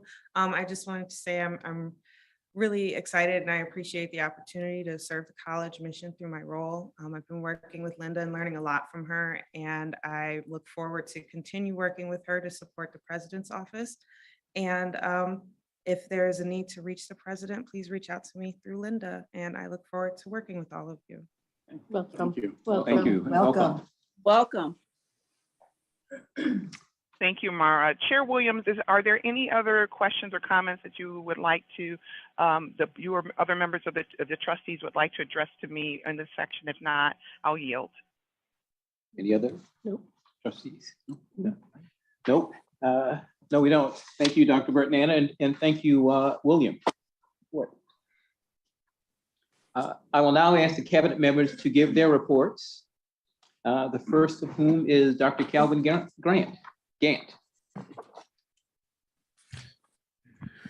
Good evening. Thank you again for the opportunity to address you all today. So I'm always interested in trying to figure out things that I want to add to the list that I'm like, well, they haven't heard about this, or we haven't talked about this in a while. So I'm just going to point out a couple of those things. The first one is, you may not be aware, but we have had a working relationship with the University of Rochester. We have a program called the MCC Scholars Program. And this is our fourth year. So we're going into the fourth cohort of institutional employees going into the University of Rochester's EDD Accelerated Program. And so I'm happy to say that the first class of that group should be graduating this May. And so I'm very excited about the fact that we've built that relationship with the University of Rochester, and we continue to try to provide opportunities for our professional staff and faculty to earn that additional degree if they so seek. And so again, we have a cohort going in this year. March 1st was the deadline for applicants for this year. So again, I hope to be able to announce to you who the graduates were of this program after they go through that in May. So that's one of those good things that we're doing at the college that's kind of behind the scenes that you don't always get to hear about. The second thing I want to talk about is the League for Innovation conference presentations. We just ended the conference this past week, and we had 3 groups of employees that were selected to participate in the conference. Their names and information are already on your list, so I won't attempt to read those. But again, as the league liaison to the League of Innovation, I wanted to always highlight those individuals because we, again, have great employees doing great work at the institution. And I wanted to highlight these in particular because these are some of the things that people were thinking through during the pandemic. So the fact that someone, for example, took art offline and did an art gallery show through Zoom. Those are the kinds of innovative things that we're doing. And, you know, we want to make sure that we're always highlighting those individuals when we get an opportunity. So the last thing is I had an opportunity to participate in SUNY Sales. I was asked to participate on a panel, Landing a Leadership Role Within SUNY, again, which was a great opportunity to be able to talk to other colleagues about where you are and how you've gotten to where you are and the path that your career has taken through the SUNY experience. So, you know, that for me was a fun time. And I've had probably 10 people since that presentation reach out and ask for mentoring or some other conversation. So again, I just wanted to just highlight some things that maybe sometimes you don't get an opportunity to hear about. Questions for me? One, well, that I have, because there was one presentation that caught my interest, which was the student-centered community college in the time in the post-pandemic era. Are those available either online or? The presentations, yep, Yeah. I can get copies of the presentations to you. I appreciate it, especially that one, student-centered community college. Got it. Very Thank you. Calvin, I have a question. Was the conference you were at, was it strictly league schools or was it? It's all league schools, all league yes. schools, Yep. Right? Mhm. And would you say, and maybe this is a question for Dr. Bernana, I recall when we were admitted to the league many years ago, we are good place with the league. We're in a good position there. Well, great question. Appropriate time and great question. So when a new president comes on board, you're given a full year of the president being on board, then you have to go through a reaffirmation process. So we are going through that reaffirmation process now. So we have to reapply as a board leader in August is when our process will take place here at MCC. I have no doubt we will be renewed, but so yes, that process still continues. Okay, good, thank you. Yep. Thank you. Next, Darrell Jackamore, the interim CFO. Yes, thank you, Chair Williams. So you have the report before you. I'll just, under other highlights, I want to make a few additional comments on the Public Safety Department. Our criminal justice program requires for graduation that students do an internship. We normally do 1 or 2 a year. Those students will participate in an internship over in our Public Safety Department. With COVID-19, those students were having a difficult time getting internships. So the Public Safety Department expanded and said, we will take on 6 students for internships. So one of the students commented after a recent campus tour that they were able to learn so much by going campus to campus. Being an intern at MCC made me realize just how essential it is to have officers on campus. The officers there play an outstanding role. And in addition, commented that they're gaining ideas on possible careers in the future. One of the challenges we have is that pipeline to actually being a campus peace officer, recruiting peace officers into the academy and having them come to MCC. Many of these students on internships have talked about taking that exam. And so this is a way that we're building that pipeline. And again, a neat intersection between administrative services, often behind the scenes, but actually engaging students in a good way with what we do. Questions? I just had one noticed on, we may have talked about it before, but you removed the hold on the student accounts? Yes. How did that, I know is there any way that you can, was there an increase at all that you saw in enrollment or students returning once those holds were taken off? No, they just recently came off, so it's probably a little too early to tell. I would expect that you could see students actually, we probably are losing more than we might gain from that. But it's too early to tell. The idea was to have students be able to go to another university, Brockport or something, and continue their education basically when they couldn't otherwise by having a transcript hold. And so with that additional education, they'll have more, they'll be able to generate more income for themselves and so on. So that was the initial goal. And I will add that this comments on student accounts and parking. We have removed transcript holds across the college. So library, I mean, there's holds. There are many holds, more than you can even think about. But we have removed all of those related to transcripts across the college. Okay. Thank you. Next, Dr. Kimberly McKenzie Mabry. Thank you. Good evening, trustees. In my update today, I will highlight both student services and academic services. In particular, recognizing 2 MCC employees whose work and prioritization of student success is worthy of a mention. First, Dale Pierce, Assistant Director of Athletics and Head Swimming and Diving Coach.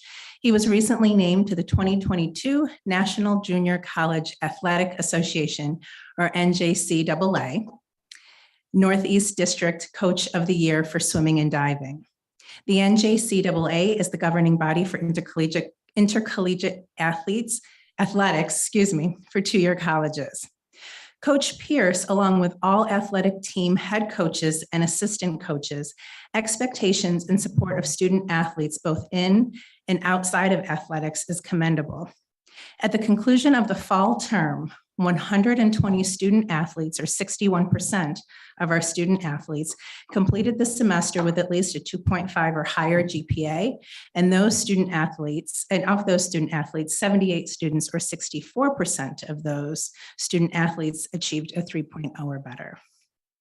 Associate Professor Jonathan Little from Chemistry and Geosciences was selected for the American Association of Community Colleges, or AACC, Dale P. Parnell Faculty Distinction Recognition Award.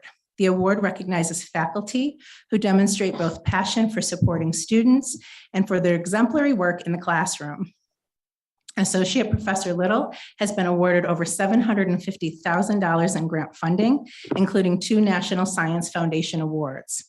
John works diligently to engage students beyond the classroom, and one example includes the opportunity for students to participate in a USA Agency for International Development, or USAID, virtual program, supporting crisis preventive mapping in the US and beyond. In addition to my updates, I just wanted to quickly follow up on a couple of questions that I was asked at the last meeting. William did touch on some of those, but I just wanted to elaborate on a few additional points. In response, Trustee Lovenheim, your question regarding placement, retention, and success of students in ALP, we do know that it is working. The success of students in ALPers for students who may not be considered ready for college level coursework, it's partnering that work. The model has shown to increase the number of students receiving English 101 credit. It also accelerates students' pathway in English 101 and all other courses that require English 101 as a prereq by 1 semester. So that's pretty significant. Trustee Walker, I know when we last spoke, we were talking about the financial impact. William did touch on this a bit. In particular with ALP, the acceleration of students saves on average about $588 in tuition just for that one partnership. Chair Williams or Trustee Williams, Chair Williams, in response to your inquiry about AccuPlacer, while there are still reasons that we need to use AccuPlacer for ability to benefit for students who didn't graduate high school or for ESOL speakers of other languages, we don't think that it will ever have the comeback to be as necessary as it had been in the past, especially with direct placement into programs. But William does believe that some research will still be needed to understand the impact of COVID in college readiness with students. That concludes my updates. Any questions? Kim, could I ask one? Absolutely, excuse me. And this may be more facilities question, but is the pool up to standard for Coach Pierce? Okay. Yes, and we actually held, I believe, nationals here just a couple of weeks ago. Yes. It's a huge endeavor. So, and the team had a phenomenal meet. Yes. Congratulations. Thank you. And thanks for all getting that ready for him. It wasn't easy. Any other questions? Well, Thanks so much for answering our questions and making sure we understood all of that. It's much appreciated. Absolutely. Thank you. Thank you. In your report, there are two things that sort of caught my attention. One was the Dream Keepers, and the other one was the Wegmans grant to provide 100 laptops to the students. I know it's fairly early in terms of, I think it happened in January, but I take it there will be some sort of positive impact in terms of either persistence or, well, retention for sure, in terms of. Yes, absolutely. And I think William's presentation talked about it just briefly, that we are seeing a positive impact of students receiving either emergency aid, such as Dream Keepers, also laptops as well. So students are able to complete their coursework. One of the things that William had talked about or shared is the plan to really centralize all of those emergency services for students under one umbrella. And so I will be bringing a proposal forward to President's Cabinet on the 16th of this month to look at one particular department. And the idea is that students would have a one-stop shop essentially for all of their needs. The case management and the one-on-one supports needed to keep students, in addition to the funding, will be housed throughout the Division of Student Services. But the funding piece, we think it's really critical to centralize everything from scholarships to the emergency funds to laptops in one central location. So students only have one application to complete, one department to go to get all of those services. So we also think that that alone will increase persistence, retention, and completion, because students won't have to figure out where to get those resources. It will be made very clear to them. Right, because I think it was Trustee Palumbo who had the question in terms of how easy is it to, once the application is sent in, either, how easy the application is and how long does it take from the time the application is handed in till the time the student gets some sort of assistance. Yeah, absolutely. For the most part, it's pretty easy. So once students get the application, submit the application, it's a pretty quick turnaround time, in some cases less than 24 hours.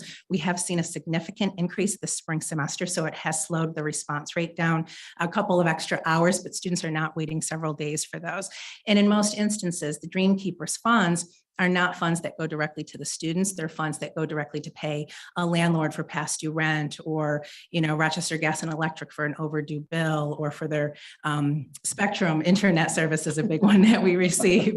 And so sometimes there's a delay in the actual bill being paid itself, because a lot of folks, a lot of agencies or organizations require a credit card. And so there is a couple-day delay, but our caseworkers in the association, the MCC Association, handles the direct payment. They work with each of those providers to just make sure that they know that the funds are coming, that they're coming from the institution, and making sure that students are not being impacted negatively during that period of time. Thank you. Thank you.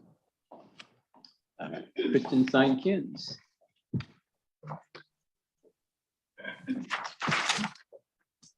I'm the short one. Good evening, trustees and Dr. Bertnana. I will just point out a couple of items on the highlights for the Economic Development and Innovative Workforce Services highlights for today. The first thing is our CNC Operator Program, which is a new program that we're just launching.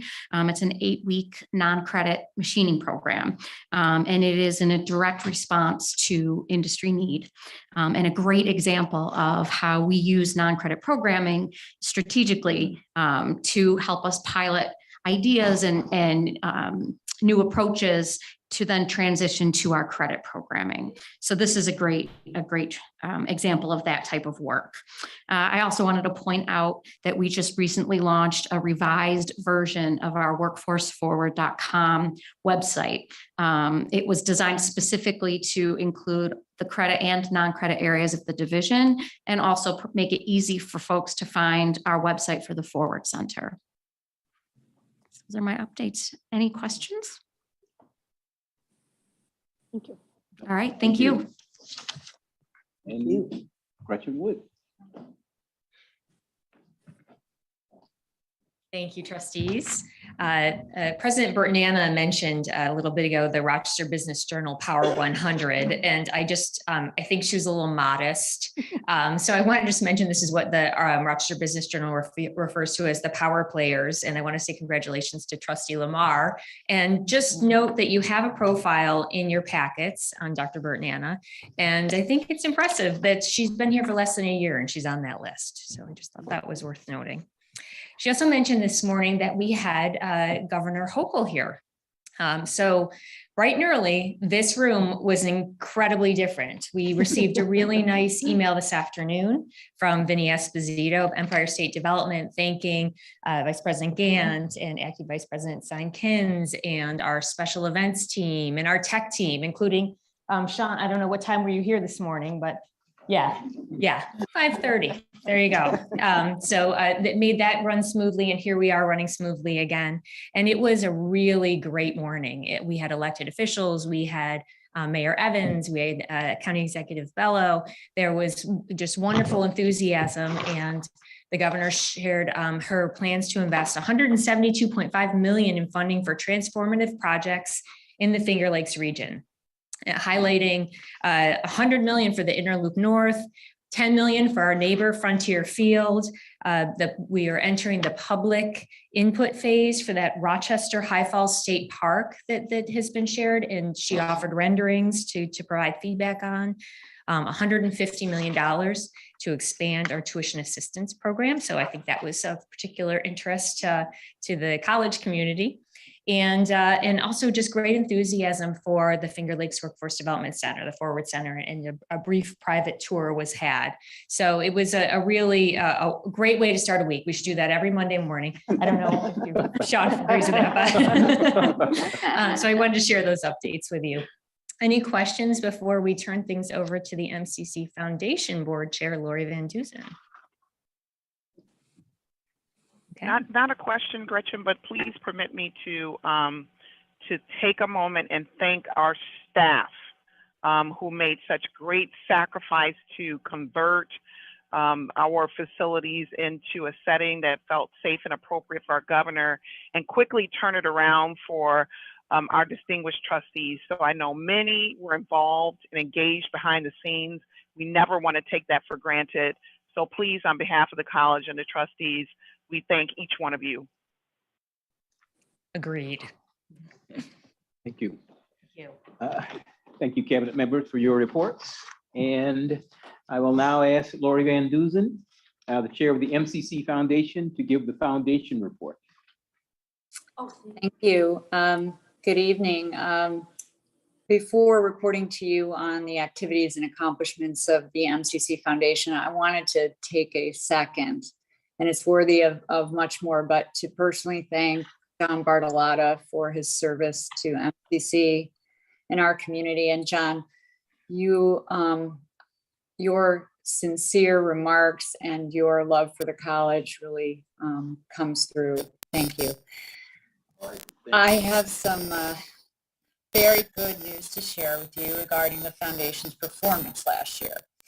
Each year, the Foundation participates in the Voluntary Supportive Education, the VSE survey, and it's supported or administered by CASE, the Council for Advancement and Support of Education. And last year, there were 22 SUNY community colleges and 111 total community colleges nationally participating. Here are some of the highlights from that 2021 report on how we ranked compared to our SUNY peers. So for the second year in a row, our total support exceeded $5 million and we ranked number 2. just behind Westchester, but it's going to be tough for them this year. I'm just going to say that. Top 3 for total support, unrestricted support and restricted support since 2018. Number 1 for unrestricted support for SUNY Public Associates for the 4th year in a row. And our endowment market value did increase by 20%, which is something. That would be roughly an increase of a little over $3 million or to $18,496,000. That is probably going to be hard to repeat this year. It's probably safe to say. So the result of all this hard work of our volunteers and the generosity of our donors is really appreciated and will be very much needed in the future. And I want to thank all of them and you trustees as well, and Dr. Bertnana. Next slide, please. The MCC Foundation's Gold Star Gala is on, and there's a lot of excitement around this. It is Saturday, April 30th for our 24th annual Gold Star Gala presented by M&T Bank. So this is our first in-person gala since 2019, as I think you all know. And the theme is alchemy, unearth your creative chemistry. It's been very fun so far to put this together with all of the volunteers and all of the help from our wonderful Dixon Schwabel DS team. We are extremely grateful to the Cornell Weinstein Family Foundation, David and Olivia Cornell, Michael and Courtney Cornell for serving as honorary chairs, Essie Calhoun McDavid, and Bernard McDavid as committee chairs, and of course M&T Bank as the presenting sponsor for this Gold Star Gala. I spoke with David Cornell coincidentally today, and I have some insider information on what he's going to be wearing. So all I can say is that everybody is looking forward to this, and I hope you will join us for alchemy. And with that, I would say that this particular event seeks to raise about $200,000. Hopefully it will be more, and I look forward to seeing you there. And next slide, please. As always, please know how much the directors of the Foundation Board appreciate your leadership and all that you do for MCC. Thank you. That concludes my report. Thank you, Chair Van Duzen. I will now ask student trustee Paula Barlow to give her report. Hi, thank you, everybody. So I'm happy to announce that our Phi Theta Kappa Honor Society chapter has been named among the 453 chapters earning free regalia through the PTK program. This means our chapter at Monroe Community College has increased our membership by 15% or more. In recognition of our achievement, we will receive the regalia through the Reach Rewards program. This milestone is a great achievement considering the obstacles of the pandemic. We want as many students as possible to receive the benefits of membership, which lead to higher college completion rates, and our achievement puts us one step closer to success. Our chapter is in the process of going to the Albany conference to network with other chapters and see if our Honors in Action and college projects earn rewards for being the chapter that had a significant impact on our communities and our college. I would also like to announce that I will be running for Vice President of the Western Region as the new leadership role within the PTK Honor Society. I continue to bring an important and vital service to the English speakers for another language and transitional studies students. These services include helping with navigating Blackboard, uploading assignments, Microsoft Office, registering for classes. The continuation of our college project was most welcomed by faculty and staff. I attended the NYCCT Legislative Summit, where I was given the opportunity to advocate for Monroe Community College and community colleges all over the country. I met with congressmen, senators, and legislators to expand the Pell Grant and advocate for more funding as we see a decline in enrollment. This was a great learning experience and allowed me to gain more connections with other student trustees. I also continue to collaborate with the Student Government Association on their campaign to help keep MCC COVID-free. I continue to be present at all SGA meetings and work alongside them as they continue to have a big impact on student clubs and organizations. It is with my attendance at their monthly clubs and organization meetings that I am also happy to report that there are many clubs and organizations that have a presence here on campus, and they too are serving other students and their college. Thank you. Thank you, Trustee Barlow.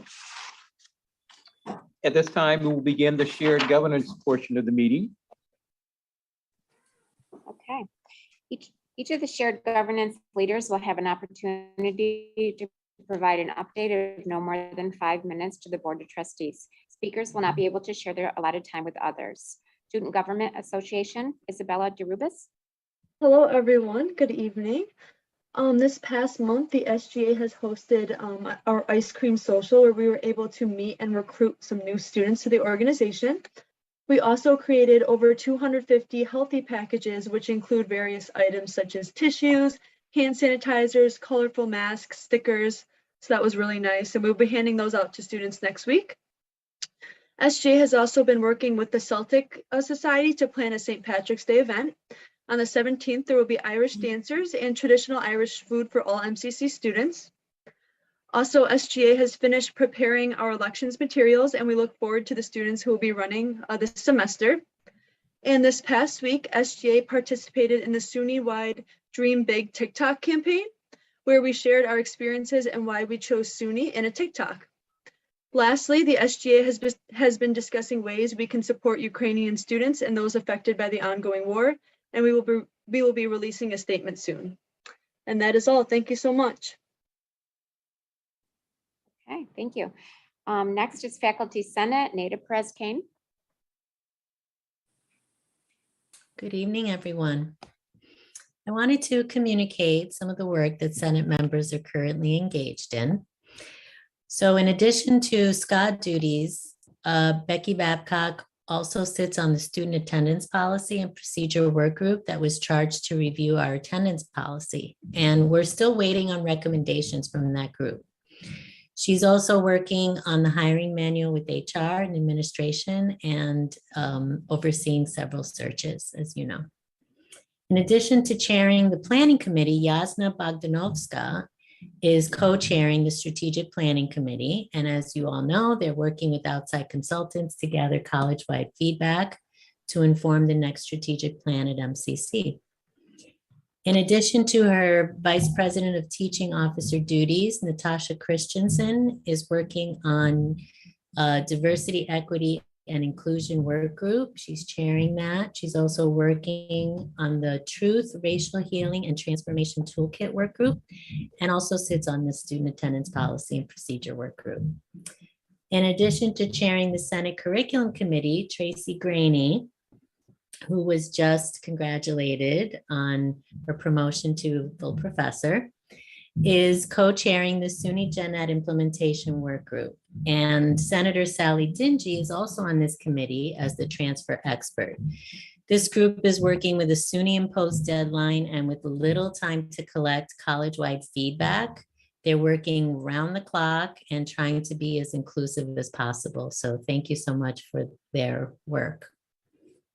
Professor Gina Merlis was the recipient of a professional leave last year in which she created a course for adjunct faculty so that they could have both professional development and a shared cohort experience. She developed the Theory and Action program focusing on care practices researched by Professor Anderson of ChemGeo. And the course is offered as an asynchronous online class with a time commitment of about 2 hours a week for 9 weeks. It allows an interactive component which allows adjuncts to experience a sense of community. She's also assessing the TCC, required mapping to student outcomes. And Professor Merlis is in the process of assessing the first year and second year faculty series. So we're really grateful for her presentation to Senate last month. And lastly, department chair elections are going to take place on Wednesday, the 9th. And that's my report. Are there any questions?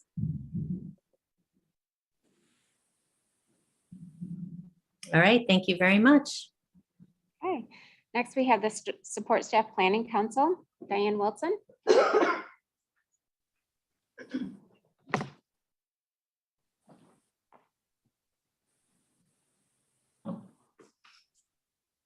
Thank you, trustees, for the opportunity to be here.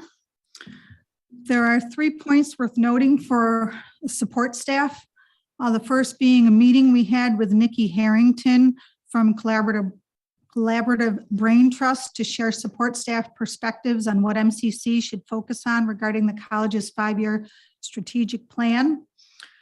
Training was a common topic of discussion. Support staff would like the college to reinstitute organized training opportunities versus self-training for support staff. We met with Ann Bauer from Learning Support Systems. She explained the project-based strategic planning initiatives and provided details to us. SSPC is polling support staff for project-based ideas. SSPC, in conjunction with the Student Nurses Organization, as well as other people on campus, and collecting supplies for the Ukrainian Federal Credit Union to be shipped to the Ukraine. We are hoping to have everything collected by next Monday.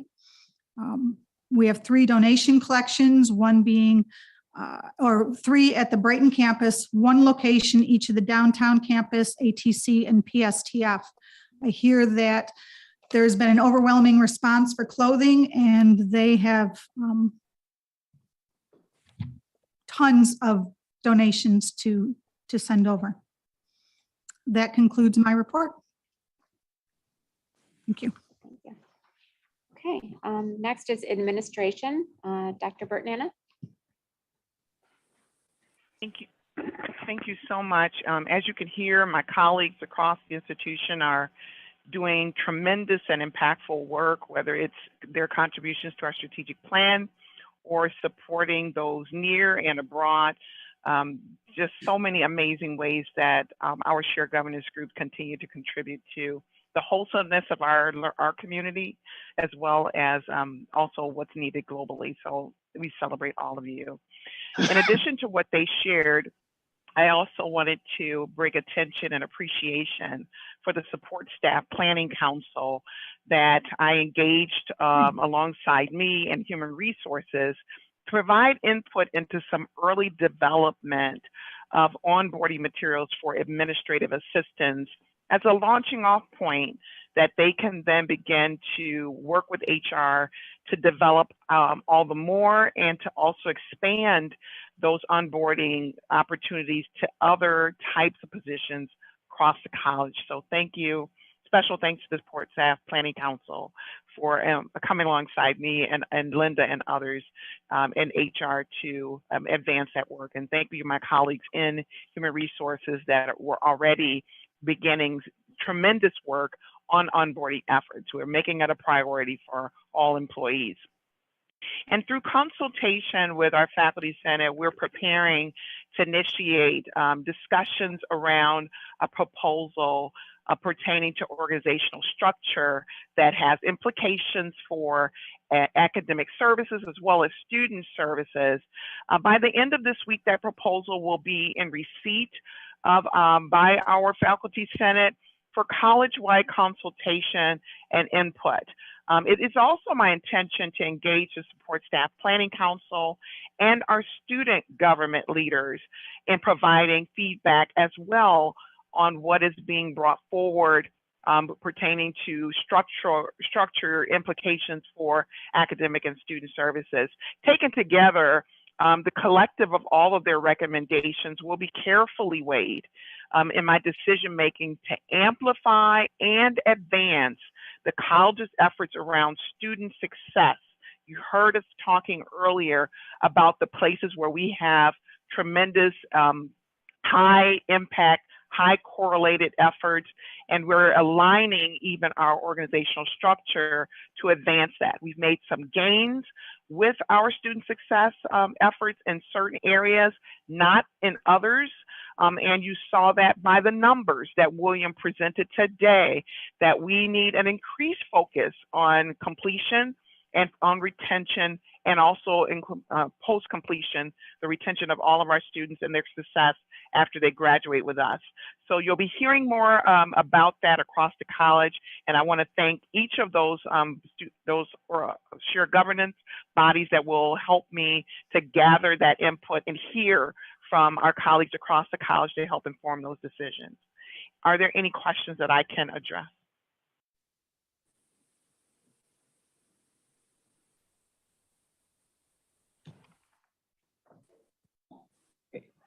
At this time, we will begin the union update portion of the meeting. Okay. Each of the union leaders will have an opportunity to provide an update of no more than 5 minutes to the Board of Trustees. Speakers will not be able to share their allotted time with others. Faculty Association, Bethany Gizzi. Thank you, and good evening, Dr. Bertnana, Chair Williams, and trustees. I had originally planned to be there in person with you tonight. Unfortunately, my daughter came home from college and tested positive for COVID while she was here just a little while ago. And today is my last day of quarantining, so I'm looking forward to being back on campus tomorrow. Last Monday, I had the opportunity to attend the NYSET legislative reception to meet with state legislators to advocate for additional funding in the state budget for community colleges. Leaders from the Faculty Association have participated in the legislative events and lobby days organized by NYSET for many years. For the first time since 2007, the governor's proposed budget this year does not cut funding to community colleges, but instead provides us with 100% of the funding received last year. However, as you know, tying funding to a pandemic year with significant declines in enrollment isn't enough. We have asked legislators to reverse the history of disinvestment in community colleges and to instead tie community college funding to the amount provided in 2018-19 before the pandemic. This would restore $35 million to the community college budgets in our state. Through testimony from union leaders, faculty, staff, and students, we made the case to legislators that the funding of our community colleges translates to an investment in our students and their futures. Legislators heard about the ratio of mental health counselors to students on campus, the availability of testing services, and the impact of widespread class cancellations. Through these and other examples, they learned that funding community colleges is a direct investment in the quality of education and services that we are able to provide for our students. I'm here tonight speaking to you in a similar capacity to request from you an investment in our contract, which recognizes that our work is what serves the students of Monroe Community College. The work that our contract supports is the work that is directly responsible for student success and retention. Like the status of community college funding in the state budget, we have a history of disinvestment at MCC. The disinvestment in our contract has resulted in a disinvestment in our employees and ultimately our students. You may be inclined to think that contract negotiations with the Faculty Association is simply about increases to pay. That is a mistake. Our contract represents the quality of services that we provide to our students. If MCC wishes to invest in its students, we must invest in the faculty and staff who serve them. We are at a crucial point in writing the future of MCC. We are emerging from a pandemic, being led by a new president, with new members of the board, and with a renewed sense of our mission. Yet we are also still recovering from a decade of disinvestment and low morale, and still faced with our most significant challenge of declining enrollment. I'm well aware of the facts of our current budget and budgetary projections. However, I'm also well aware of the fact that MCC cannot recover without our work. MCC is about more than a budget. It is about people. And I urge you to think about those people when you deliberate about our contract negotiations. The future of MCC depends on all of us working cooperatively together to strengthen this institution and serve our students. We are partners with a shared goal, not adversaries. If you, as members of the MCC board, are committed to our students, I hope you will be equally committed to the faculty and staff who serve them. Invest in us, value our work, and respect us as your partners. We have a lot of work to do, and we want to get to it. Thank you and good evening. Okay, and there is no report from CSEA. So we're going to go into. I would like to call your attention to the biographies of our newest employees that can be found in attachment 10 and the staff recognition notes found in attachment 11. Both document the impressive credentials and accomplishments of MCC's employee. I know you will join me in recognizing them for their contributions to the college.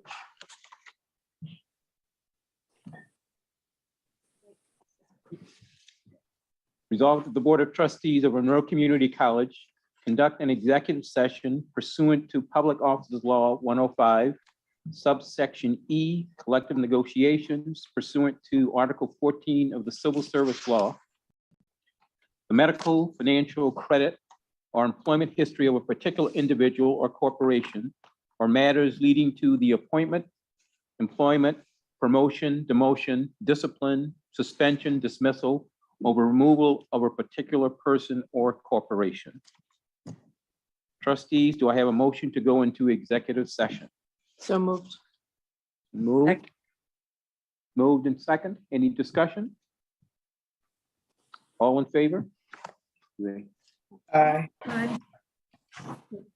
I'm going to do. Roll call vote? Yep, I'll do a roll call vote. Trustee Barlow? Aye. Trustee DeLoss?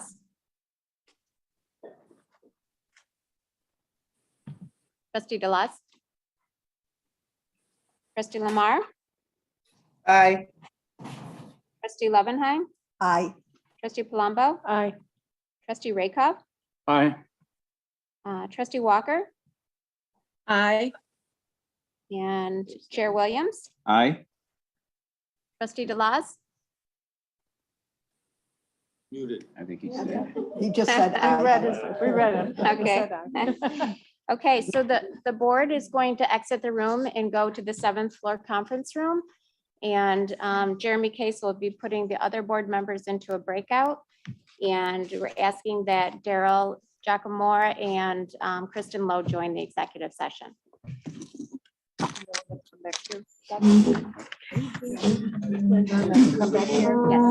Yes. Yes.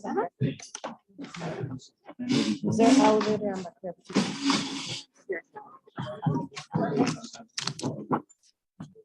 John is going to go in. What's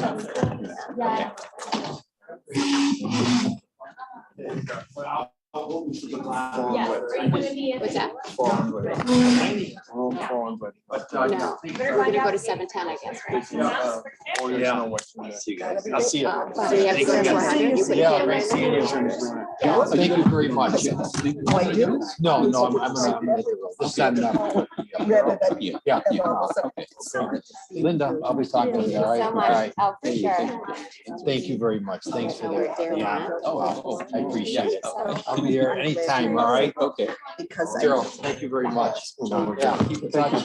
Yeah, I should have done this. I should have done it virtually. I'm telling you, 'cause I was all. we're glad to have you. You see my notes I had, I realized but anyways, it's not like I can do. Just Because I was doing history and it's crazy. Yeah, long time. Yeah, I love the school. I love what you guys do. Great job. Great job. Yeah. The car was totaled. I survived and everyone walked away. Hey, I know. Fourth or seventh? Yes. Fourth floor. Not the 7th? Not the 7th. Right, Linda? Not, not the parking garage? Fourth floor, that's the parking garage. Fourth? Is this? Okay, 1 second, let me just pick this up. What floor are we on now? It's not the. I think we're Oh, on the okay. 3rd, maybe. I'm not, I don't know.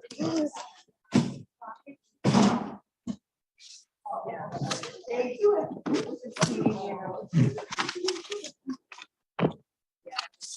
right, again, Laura, nice to meet you.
don't know what you just did, but all of a sudden now I can see the room that Linda's in much better than I could before.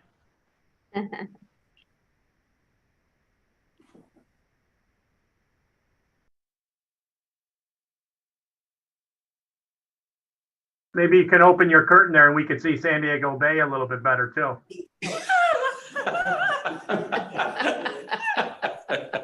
I said I didn't want to tempt you. I was trying not to tempt.